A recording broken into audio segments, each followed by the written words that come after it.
doing that. He's playing a little bit blind at this point. I'm not sure if he even has any comm stats up yet. He's got a Goliath. A good choice, really. Goliath, an excellent choice if you're facing against Reavers. Oh my god, that wasn't too good though. He's actually got his Goliath picked off. So JF with some quick maneuvers there, getting rid of it. +1 weapons going down for Fancy, so a very good decision there. You really want to get that early. 2 more factories going down. He has got his comm stats going up. That third command set is going to be ready to push out shortly. Just needs to unsiege his tanks and slowly push in and defend that area. JF's got an observer there to see what's going on, of course. Now, JF is going to get his third base going down, but, I mean, again, Protoss really needs to stay ahead with the bases to get that third base ahead quite a lot in advance of their opponent. And what you're going to see is that Fancy is going to have his third base up relatively quickly in comparison to JF's. So just in terms of micromanagement and economics, JF's going to be able to get a lead here. JF has decided not to push in with his second Reaver, unless I've missed that somehow, unless it got taken out. But I don't think he has actually attacked with it. So he hasn't actually seen any gaps in Fancy defense, to Fancy's credit, of course. And we'll see Fancy really finding himself in a comfortable situation. Although, take a look at this. This is what JF has decided to do with the Reavers. He's just dropped them off, and it's just trying to slow down Fancy's expansion. So Fancy having to just slowly push in with his tanks, and he doesn't want to just roll in without sieging up, because those Reavers will attack him. And looking to siege up, shuttle Scarab goes off. Just taking some pot shots on the tanks. The tanks are comfortably taking those hits. He's gonna be able to repair these later. So fairly good micromanagement there by Fancy, not really taking any casualties from the Reavers. Shuttle heading around now. I don't think he can actually land in range of the tanks or up in the ledge or anything like that. He's just going to land them there in case the vultures swing around the side to do some harassment, and that's a prime location for the vultures to head around, because there are no dragoons there. The dragoons won't really know which direction the vultures are coming from. But having said that, Fancy does need to get the vultures out. He needs to be heading around the map and raiding with them, just to get some intelligence, lay some mines, and find out where JF's army is. What he is doing instead is just keeping the vultures at home. He's gone up to 6 factories. He's building that starport add-on facility. He's got heaps of mines down, a massive minefield at the main area where the attacks usually come from. So he's totally safe there. He's going to have three base economy just rolling here. He's going to be going slowly for a maximum supply by the looks of things. Vultures ready to move out. Let's see what happens to them, though, because JF's got double Reaver there. Yeah, gosh, the Reaver's just blasting the vultures with Scarabs, then picking up, dropping off. So Fancy can't really do anything about those Reavers, unless maybe he builds like a Wraith or something to go take out the shuttle and then moves in closer with the tanks. Not terribly sure. We'll see how that goes. JF has built quite a lot of gateways. He's really got a number of them there, and he's still on only 3 bases as well. Both players just content to sit on 3 bases, and JF really wants to hit 200 supply quickly and increase his expansion count around the map. If he doesn't, it's going to be easy for Fancy to push out with one big mob and just crush his main base or whatever expansion he's got. So it looks like we're going to be heading into a decent sort of Terran versus Protoss late game, and that's always exciting to see, especially with 2 players as good as this, just to see some A-class macro management going on. And those Reavers still preventing the vultures from moving out. The vultures have got to look for a passage. I really feel that's the case. And look here, we've got JF taking more expansions. He's got another one down at the natural of the 4 o'clock position.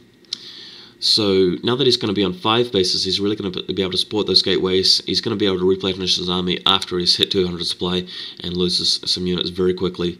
I have the feeling that JF is closing on a 200 supply already. Just taking a look at the supply count, yeah, it's very close.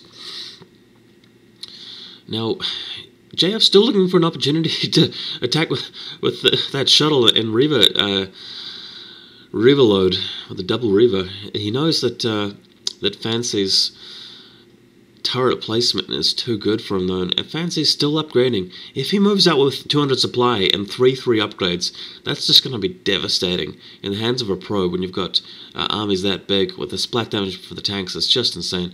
And still the Reavers pot-shotting away at the tanks. Fancy is trying to expand his position over at the 12 o'clock and just push out until he's got a situation where he can expand there to get a 4th base, because JF is now on 5 bases. He can get any more bases. He can increase that if he wants to. It looks like he has hit 200 supply. He's starting to add in with High Templars, and he's probably going for Arbiters as well, just following that Templar Archives side of the tech tree. That's really what you want to do, unless you're going for carriers, and I advise against carriers if you've not got the macro management. Sorry, if you've not got an economic advantage over your opponent. It's too easy to actually win the war of attrition against carriers if you've got so much money with the Goliaths and totally pumping them with large upgrades with 3-3. Wow, looks like Fancy is ready to push out now. He has actually just about maxed himself. Oh my god, JF has actually lost that Reaver. He's moved the shuttle in range of the turrets. I don't know what happened there. JF has actually lost that shuttle with both Reavers inside it. Clearly at a loss of words to explain what just happened there. Must have been a misstep by JF, and maybe he's trying to distract for his army coming in. But this is what his army's doing now. He's not actually engaging Fancy. He's running right past Fancy's army. He's heading up around taking the other route to the 12 o'clock, and maybe trying to distract Fancy while he just runs around the top with this massive load of units. And both players are on 200 supply. The maxed out upgrades are just soaring right now. Fancy must be up to +2 weapons by now. But Fancy's taking this opportunity to split his army. He's got vultures coming in and picking off High Templars, so that's quite bad for JF. That's going to save Fancy a huge headache with the storms. But JF's got the bulk of his army heading up around the 12 o'clock. He's going to be able to take around the other route, running into mines though. And Fancy's left the bulk of his tanks back to defend. So excellent play there by Fancy. Fancy's able to push in with just a small number of units, wiping out probes. He's going to be able to knock out that Nexus, and that gets rid of one expansion. So Fancy just playing that correctly there, and JF's having to move back with the bulk of his army and just trying to engage, trying to pick off mines where he can, but he knows that he can't just move straight in to attack Fancy's army. Fancy's just got too many tanks there, and as soon as his siege is up, that's just going to mean instant death for any Protoss units that move in range. Wow, that's a huge number of tanks. And Fancy's built up a group of vessels as well, and I love that kind of play from Terran against Protoss in this kind of stage, because it really gives you a lot of options against Arbiters. You can obviously scan and see all of those invisible units when they show up, and also you can get a lot of EMPs off, take off big wads of shields, and obviously get rid of Arbiter energy. And there goes the EMP now, first EMP of the game as far as I'm concerned. That vessel just showing Fancy, showing JF, what he's capable of, what Fancy is capable of.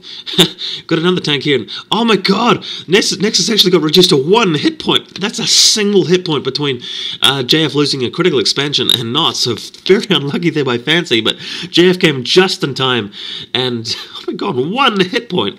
That's a single hit, like one single shot from a tank or even a vulture. Even if some SCV came in and just took a swipe with its fusion cutters, that's all it would have taken to get rid of that expansion. But Fancy has failed and JF has succeeded in defending. Oh my god, that's just nuts. But a massive fight almost took place there. Fancy had sieged up and JF knew that he wasn't going to get the better of Fancy at that situation. So Fancy unsieging now. He's getting ready to push out further. JF coming in. Storm's going off. Storm's not really covering much ground there. Another EMP. Just Fancy's just showing his class here and totally controlling this. That was a better storm, inflicting some damage on the vessels. But Fancy finding himself a little bit out of position. He's just maneuvering around with his tanks, trying to get into position. You got to be really careful with those large tank harvesters. You want to siege up before the zealots get in range of you. And then obviously you've got to unsiege when you move closer. And but you've got to be very careful. You've got to keep units ahead and keep scouting. You don't want to get rushed and just totally flanked before you're in siege position. And Fancy just crawling closer, and he's got the tanks now. JF is committing heavily to this. JF is running in with zealots coming and flanking from the other side with a few dragoons. But Fancy's got Goliath supported, and they're taking out the arbiters. This is going to be close, guys. Dragoons losing a lot of their buddies there, and a lot of tanks being shot down. Very good defense matrix, just in the way to prolong the losses there by Fancy. And Fancy has lost his last tank. He's just pulling out with his Goliaths and getting ready to shell again. But wow, this has been a really close battle. Fancy has has lost it really because he had to retreat first. But I mean, that outcome wasn't very significant because both players just are in such a big economy mode at the moment. Looks like Fancy's on 5 bases, and that's really scary if you're a Protoss player facing a 5-base Terran and a map like this with upgrades like this at a stage of the game. And both players will just be macroing up and producing a lot more units. They'll be back on 200 supply before you know it. And Fancy obviously wants to get there. JF wants to get there first, but Fancy is just expanding all the way across the top right corner of the map. He's got 3 command centers going down, which shows you how much cash he's got in hand. JF has managed to get the first stasis field off of the game, and has locked down a few units there. So JF's just want to, Fancy is just want to hang around like a vulture, not the unit, but the animal that just hangs around waiting for the kill. And he's going to be able to do that as soon as JF actually comes in and his units get unfrozen.